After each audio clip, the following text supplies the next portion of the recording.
it. Yeah! This is a Vice's first timer, so y'all be nice. No! Y'all be brutal on this guy. We will not be nice. So, I'm not nice to myself. I got a cord, so I could walk around tethered to some. Hey, Jeremiah, my mic, can you fix it? It's on. So, yeah, I've been to Vices a couple times. So, like I said, Billy kind of screwed me up because how do you follow that? And he's like, I'm going to go first so I can screw your setup. So, now you get stories from me too because now I'm butthurt about it. So I always wanted to be in a bar, like own a bar. Like I thought it'd be cool to work in one. So then I was like, you know what? Like I'm gonna start going to Vices because that place looks cool and I know a lot of the people. It is. It's alright. So I only thought, like maybe someday I'll own a bar too. And so I'm gonna give you this kind of advice, Sarah. You're gonna have to write this down and then give me credit. So every time that my year anniversary of opening the bar would be up, I'd put like 1/8 of an inch on that counter. So then every year I could say, hey, I raised the bar. Every year. Right? So that's what I do. But I never understood, when I first came in here, I didn't understand bar culture. There's a culture to it. There's a whole thing that you got to do and know. So shots. I refused to take shots because the first time I went to go take a shot, I got in trouble. But somebody's like, you took it wrong, you didn't do it right. I was like, I thought you just get the cup, you drink it, you're done. That's it, right? It's like, no, and then they tell me this whole thing, and they're like, you're supposed to ground the cup, you're supposed to touch the table, you're supposed to take it, you're supposed to turn it upside down, you're supposed to put it on the counter, and all this other stuff, and you put your left leg in and shit. And I was like, what am I doing? I was like, when did this become like, I was raised Catholic, I was like, is this mass now? Like, we had to do everything, up, down, and everything. I was like, no, I'm not doing this, I don't get it. So if anybody wants to explain that to me later and buy me a shot, hint, hint, I'm gonna need it after this. So, I actually was going to tell some jokes, and I am still going to tell those jokes, but I also have a story for you guys. And that story is kind of a little crazy, kind of like Twilight Zone shit that happened to me. One of my friends decided he was going to take me to a bar about a month ago. And he's been telling me that we're going to go to this bar, I said, all right, let's go to this bar. And so he's like, building me up for this bar, just telling me how awesome it is. Like it was their open mic, and they had their band played and everything else. And I was like, well, this is gonna be awesome. All right, I like open mics. I like listening to people talk and sing and do everything on stage. It's pretty cool. And so we're on the way there, and he starts telling me, hey, you're gonna meet some of my friends, some old friends I have. And I was like, all right, cool, old friends, it's awesome. I have some of those around. And I was like, so this will be awesome. So we get to the bar, he tells me it's a biker bar, so he starts warning me about all this stuff, and I was like, are you trying to scare me? Are you trying to get me hyped? Like, you went from one to the other. So we get there, and this guy comes up to him. We're in the parking lot, we're walking in, this guy comes up to him and says, hey, I haven't seen you in a long time. And they start talking, it's this older guy, he's about 70. I said, well, all right, I hope that's not one of your friends. So we get into the bar, and so I guess it's a whole different scene on Tuesday for them. Like a whole different crowd. So it's not really bikers. It's literally like I walk in and everybody's over 70. Everybody. So when this motherfucker told me we were going to go see his old friends, they were literally old. I thought they were just his old friends. I was like, you got to clarify this stuff now. Now I know I need a clarifier when I ask people that, when people tell me that, when they say, hey, old friend. I was like, old age-wise, old, you've known him a long time, which one? So we get into this and, we sit down, I'm having a beer, we're watching the band. And this old guy gets up and he goes, hey, look, that's Bruce. That's the guy I was talking to you about that I was going to, I wanted you to come meet. And I was like, okay, it's this old guy. He's got this Hawaiian shirt on. He's got this long white beard. Probably like 75, 80. And he's getting up there. So he gets up and he goes to the middle of the floor. Because they have like a little dance, so he gets in the middle of the floor. He looks over. He goes, and points at something, I can't see it, and then he's like, and starts dancing. This guy's like cutting a rug, freaking moving. I'm like, I hope I move like that when I get that age, because I can barely move now. And so this older lady comes up and they start dancing, and they dance to every single song. The whole time, so the band's playing jazz, they're dancing 1930s music, I don't know, but it's the energy, it's like how they felt, that's what I wanted. So, later on, Bruce comes over to us to talk to my friend, and they're talking, and then he introduces me. He says, Bruce, this is Jorge, this is my friend. Bruce, shakes my hand, ignores me like everybody else, goes back to talking to my friend. And I'm like, well, I'm going to go drink my beer. So we're sitting there, and then my friend looks at me, and he pulls out a little bottle out of his pocket, and he says, you ready? And I was like, what are you talking about? So this guy's got a couple of joints. He says, are you ready? I was like, you brought joints to a bar for old people. I was like, what are we doing? So we get up, and he's like, follow me. We get up, and he goes to a door. It's kind of like this one. The door's right there. It's a patio area.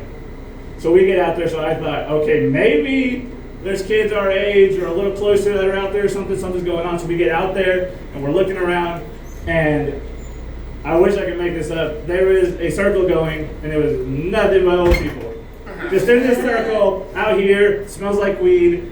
It's just really crazy. I look around, I get in there, I'm not even standing next to them 2 minutes, and somebody hands me a pipe. They're like, here, I'm like, okay, I guess we do it. So we started passing this pipe around. At some point, one of the older gentlemen walks up beside me, and I had the pipe, and I hand it to him. He gives me this look. I mean, this dude is gone. He just looks at me, and I hand him the pipe, and he's like, whoa, I just had it. And I'm just like, oh my God. I'm like, should you have it again? Should I pass it back the other way? What am I doing?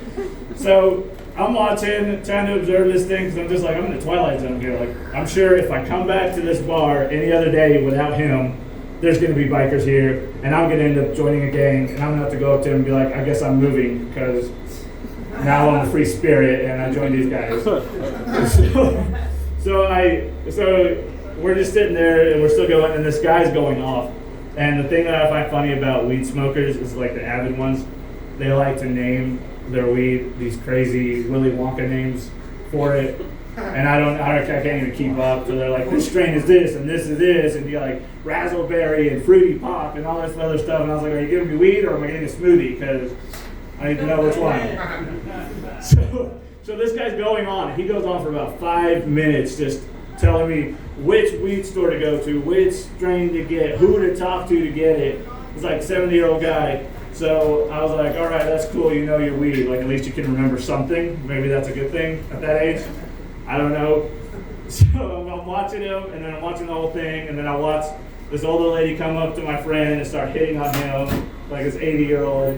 And I don't understand 80-year-olds, because anytime that they come to hit on you, everything is emphasized and finished with the word baby. So they come up to you like, hey, baby. Come on, baby. Yeah, see? So that's what they do. So it's like a thing that they're used to, I guess. But I was watching this. I was like, I don't know what's going on. So we keep going. You know, they were going on. It was about 10 o'clock, and I looked at my friend. I was like, dude, I am tired. I was like, and I kind of feel bad about it. He's like, why? I was like, because these 80-year-olds are about to shut this bar down, and I want to go home and sleep.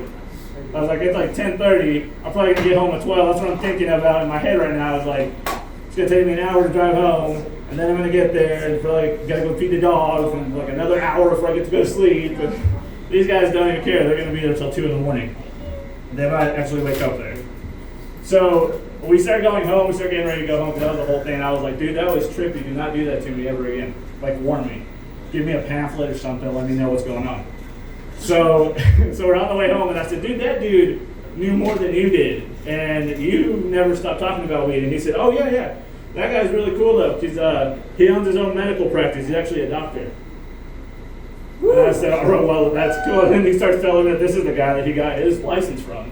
Like, this is the guy I went to. So apparently he's hooking everybody up. So you go on Tuesday out there and meet him, and then you can go into his office and get a card and do it legally. But I wouldn't do that. So I don't know.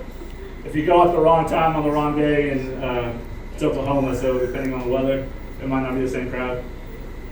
But yeah, that was my thing. I was like, this is the whole Twilight story bullshit. I was like, I don't think this will ever happen again, and I don't think anybody can explain this. Like, I'm telling you, do you believe me that I went into a bar, there's nothing but old people, and they were all in the back freaking having a little powwow, choking it up? Yeah. I was like, oh, well. Hey, old people party hard, bro. That's all. Old people don't give a fuck anymore, because they know no one's gonna do nothing to them. I used to work at Target, and I was doing cashiering for a little while, and I looked over one day, And I'm watching Starbucks because there's a line forming out there, and I was like, I don't know what's going on. Are they selling a new drink or something? But I see something weird out of my eyes, so I started looking. I started watching this old lady over there, and she's just kind of hunched over, just sitting there, little old innocent-looking lady.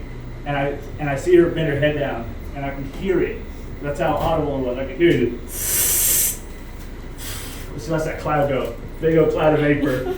And somebody's like, should we tell management that she's smoking? I was like, what are they going to do? What are you going to do? This is like a 75-year-old lady vaping in the store. Like, are you going to stop vaping? She don't care. You can't tell her anything. So I was like, what do you do about that? So I started, my doctor told me that I had to start kind of like watching what I'm doing, watching what I eat. So if it tastes good, spit it out. So I was like, all right, whatever. So I started, so I'm 29, I'm about to be 30, and my dumbass decided, I'm going to do what my friends do. I'm going to start longboarding with them. I'm going to go get on the second wheels and see how that goes. So I'm not doing it for like 2 weeks before I fully injure myself and hurt myself, and I'm out for like 2 weeks after that. And I'm trying to act all tough to my friends, so I'm just like, no, yeah, I'm ready to get back on it, bro. I'm excited. I'm not scared. Let's go. Once I heal up for a little bit, it's on again. So I do. I heal up and I start hitting it again and doing all this stuff, and I hit this hill. So somebody said I got a little overzealous on it. I decided that I was going to take it all in one big bite. So I hit a hill. I go and bomb it. I was like, this is not that bad of a hill. This is pretty, it's a slow decline. I shouldn't do anything bad on it. So I hit it, and I start going.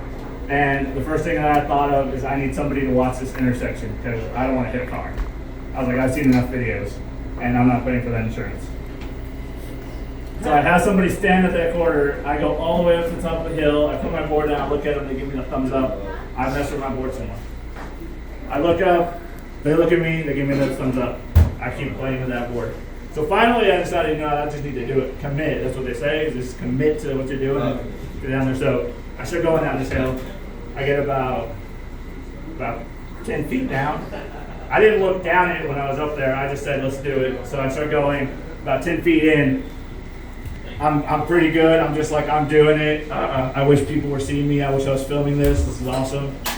About 5 more feet later, and my board is rocking like possessed, going down the hill, and I was terrified. I didn't know what I was going to do.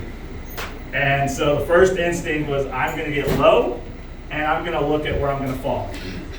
That's it. I'm just like, I'm falling regardless. I don't care. So I keep going. My stepdaughter's down at the bottom watching me, watching the cars and stuff, and she said she looked at me and she said, all I could see was your eyes were like this freaking big.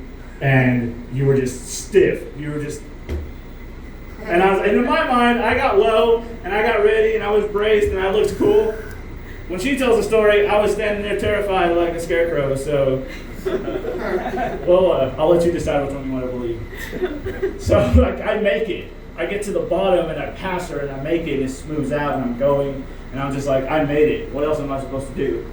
But my body has tensed up so much that I cannot jump off my board. So I'm still going. I'm still terrified. I'm just like, I'm not ready to jump, and I don't know how to use my feet. I am one with the board, and I'm going to go as far as it takes me. So I go for a really pretty far distance, and I finally start to lose speed, and I decide I can't walk back to the car. I've got about 2 blocks. I'm not walking back. Like, this is, my feet will not walk.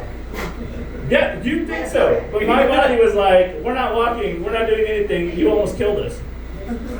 So my idea was to stay on that board, and so granted, I passed the scariest part of the whole thing, and I'm going down, and my idea is like, I'm going to message my stepdaughter, I'm going to drive down here, I'm not walking back, let's go. So I go to pull my phone out, and I'm watching, and I'm like, everything's good, and I pull it out, and as soon as my phone gets out, it goes about 10 feet that way, I go about 3 feet that way, my board disappears, and I get up, and she's like over there watching, looking, she saw me fall, and I'm just like, I'm good, I'm waving, and I'm like, I hope nobody saw that, I hope nobody's passing by.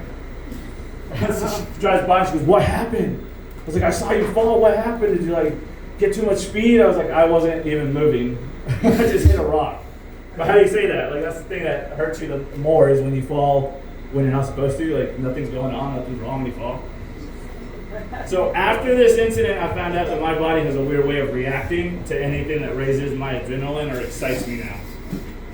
And now I'm terrified, and my body, as soon as I do anything that raises my heartbeat, thinks we're gonna die. And parts of my body start shutting down. And so 1 minute it's my legs, and I forget how to walk. My next minute I forget how to do whatever I was doing with my hands. And it just keeps progressing to the point where now I'm worried that the next time I do anything, like I could sneeze. And you know what they say, when you die, the first thing that happens is your body releases everything. And I'm afraid that my body's gonna go through that phase next. And I'm gonna sneeze, and now I'm gonna live in a pickle with that one.